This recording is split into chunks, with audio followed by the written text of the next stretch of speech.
Assalamu alaikum everyone. Hope you are well and doing great with my channel. আজকের এই ভিডিওতে আমি আপনাদের সাথে শেয়ার করব একটি অ্যাডভান্স ইংলিশ স্ট্রাকচার। সো ভিডিওটি না টেনে শেষ অবধি দেখুন।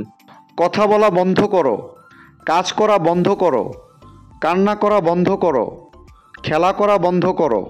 এই প্রতিটা বাক্যে যে জিনিসটা কমন আমরা দেখতে পাচ্ছি সেটা হলো বন্ধ করো।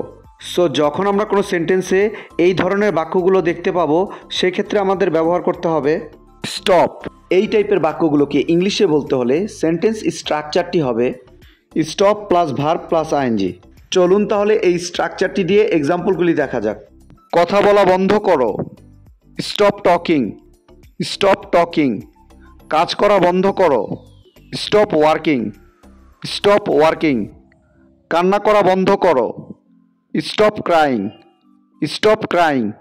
খেলা করা বন্ধ করো, stop playing, stop playing. I hope এই স্ট্রাকচারটা আপনারা ভালোভাবে বুঝতে পেরেছেন। Now it's your turn.